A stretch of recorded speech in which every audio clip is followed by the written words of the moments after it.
This is Creating Your Encore Career and Becoming a Silver Entrepreneur with your host, Lynn Freest. Lynn will share ideas and expert advice from people that are walking in your shoes and living their encore careers, where they want and at the pace they want. You'll start a company of one with confidence and knowledge to live a fulfilled life of freedom and ease. Lynn is a coach and leadership consultant whose mission is to show senior leaders and experts how to start something refreshing and new after a full career in the corporate environment. Welcome to this episode of the podcast, Creating Your Encore Career. Thank you for listening. With an encore career, the rewards are great. You can work when you want, where you want, and you can do the work you love. Now, on October 27th, I'll begin hosting a book club, which will help you learn key elements of creating an encore career. It will run for 4 weeks, and we'll be learning from the book, You Are the Brand, created by best-selling author Mike Kim. So stay tuned for more information. Meanwhile, head over to lynnfreest.com, listen to a few of the podcasts, and get on the email list. But we'll see you soon. Today is episode 164, Becoming Remarkable in Your Encore Career with Emotional Intelligence. I was recently on a panel talking about emotional intelligence and a new masterclass that they're putting on.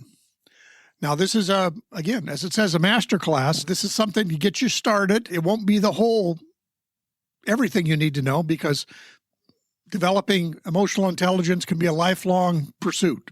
I should know. I've been working on it for quite a while, and I have a long way to go. And sometimes it gets to be emotional intelligence is fluffy or whatever.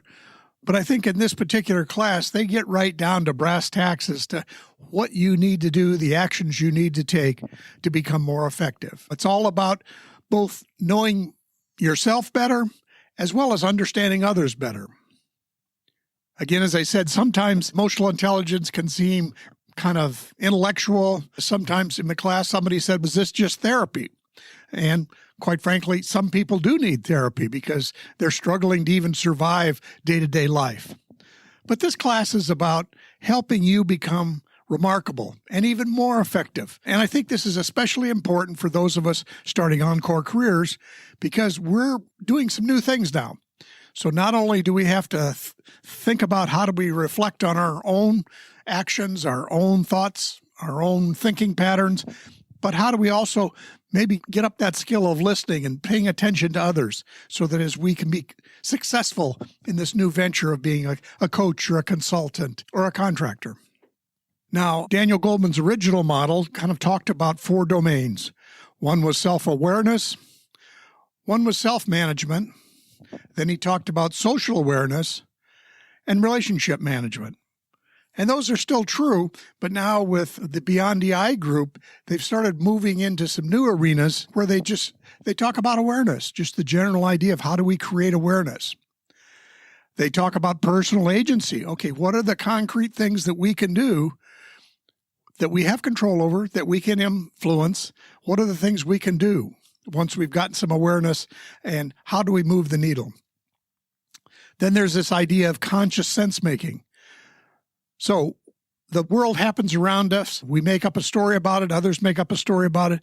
But how do we basically step back and kind of look at what we're seeing and how we're feeling about it? And then there's the idea of relationships. Again, that's whether you're a technical whiz on something, the world runs on relationships, quite frankly, and it runs through conversation. So those are the things that you really need to be understanding. Now, another interesting concept that the Beyond EI folks have is this idea of a mind-body map. Because while we think this is all just thinking or intellectual, our bodies have a lot to do with that. In fact, many times they'll say, you can sense in your body before you even start thinking that something's wrong. You'll feel a tightness, or you'll feel your shoulders hunch up, or any number of things that your body actually starts sensing things before you consciously think about them. Another thing that comes out of the research that Michelle and Beyond EI is sharing is that emotions are kind of constructed. We think they're just something that happened to us, but that's generally speaking not maybe not true. They're things that, yes, they happen to us, but they come from a long line of experiences we've had in life. Some experiences we may have even forgotten about, but our mind and our body hasn't forgotten about them.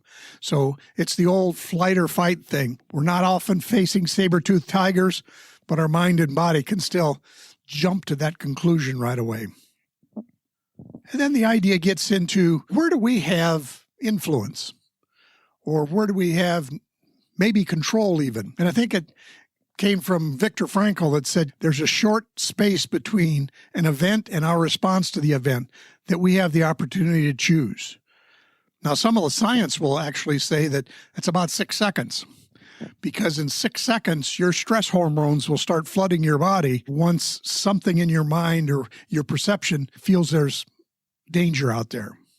So you have about 6 seconds to say, oh, I'm going to look at this differently. This isn't a saber-toothed tiger. No, this is a difficult conversation, somebody that I'm not agreeing with, but you know what? We can talk through this. So then we get into this whole idea of, okay, how do we reframe our experiences? Do we reframe our perception? That earlier I just said, oh, this is somebody I disagree with. I don't like him, her, we're polar opposites, all those kinds of things.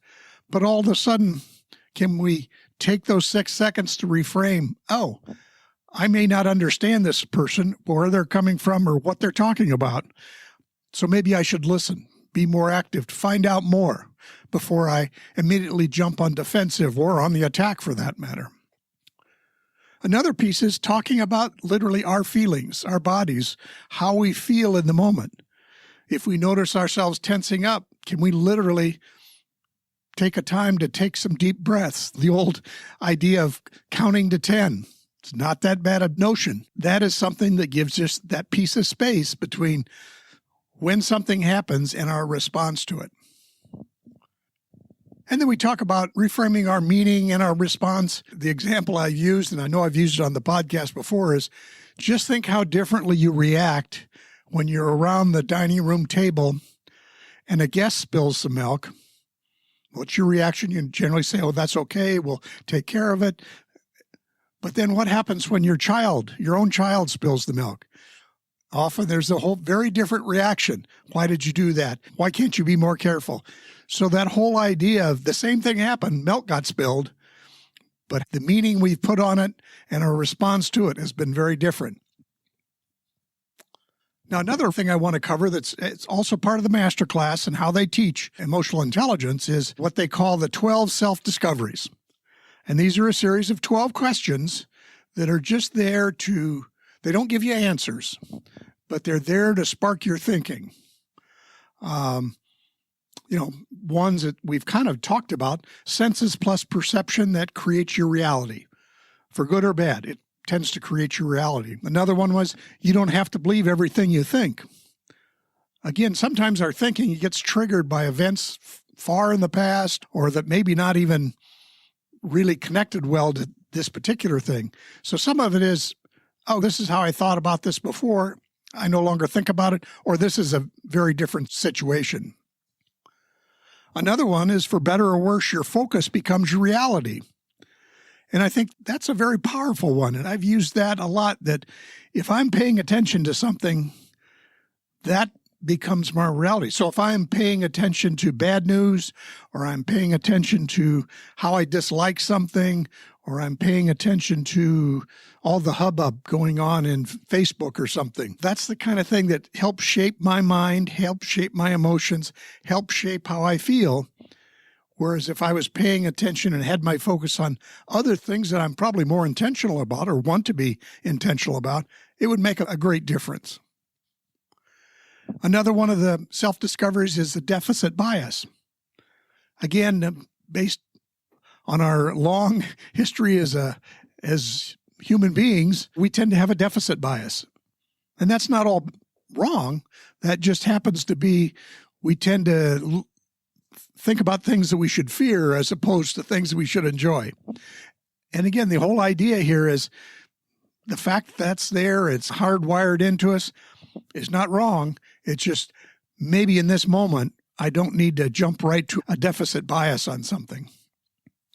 And then the last one I'll share with you is one that actually came up in this panel discussion we were having, and as to something that was powerful for people. That was emptying your head trash. It's the metaphor where if you think of the inside of your skull and somebody's in there painting graffiti all over it, it'd be nice to clean that up. There's things we think about, things that are stuck in our heads. It's kind of like the song You Can't Forget, only maybe it's something just keeps going around in your head about something or someone is wrong or I don't agree with. So it's one of those things, can we take a moment, a pause, and say, okay, that's really not serving me well, those thoughts or that focus on my case. So it's those things that I think are just interesting, that are part of this masterclass. I'll just share a few elements of the masterclass. It's a 6-week intensive training, and you'll not only learn about emotional intelligence, but how to embody it. How do you actually put it into day-to-day practice? And it does this through, there'll be some education elements, but then you'll also journal and reflect. You'll also be practicing with others. You'll have a coach, and a coach is, I think, invaluable in my experience to really help you think through some of these things, especially as you're in the context, what do I want to do differently, and how do I do something differently? So some of the things that are going to come out of this are, it will help you form new habits to embody a better emotional intelligence. You're going to learn to recognize how you're perceiving things and be able to take a step back and not be driven by your gut reaction or your first thoughts or something like that. And also through this practice of some reflection, and it's not hours and hours, it's just short reflections, you'll develop your inner coach. You'll be able to actually see yourself going off track and pull yourself back on track. So it's going to be that kind of a thing where there'll be structures that you learn during this 6-week course that you can carry on, because your development will carry on throughout your life. And here will be some tools that you can use to help with that. So one of the things through my training in emotional intelligence is I've really gotten better at developing my agency and becoming more adaptable. And again, I tie this back to our work as Encore Careers, because we do sometimes in our corporate lives, I won't say we gave up our agency, but there were routines, habits, they're just things we had always done. Now, all of a sudden, we're free to do anything we want, which is a problem. We have to figure out what that is. And then, two, that whole idea of adaptability. Again, it's not that you didn't have to be adaptable in your corporate life, but certainly now as you launch a company of one, or you're consulting or coaching, you're going to have to be adaptable. So I think all the skills here in this program can really help you with that. Now, Michelle Nevarez, who's the CEO of Beyond EI, she just said at the end of the day, what she would propose as a way to measure the outcome of this work and whether you were successful or not, she has 3 things she would ask you to think about. After this, are you kinder? Are you calmer? And are you clearer? If those 3 things are true for you after you've done some of this work, I think you'll have a big step ahead as far as creating a really remarkable Encore career. So remember, with an Encore career, the rewards are great. You can work when you want, where you want, and you can do the work you love. So on October 27th, I'll begin hosting a book club to help you learn key elements of creating an Encore career. It will run for 4 weeks, and we'll be learning from the book by a best-selling author, Mike Kim, called You Are the Brand. So stay tuned for more information. Meanwhile, head over to linfrias.com, maybe listen to a few podcasts, get on the email list, and we'll see you soon. And there will be links in the show notes for some of the resources I shared with you today. Thanks for listening, and we'll see you next time.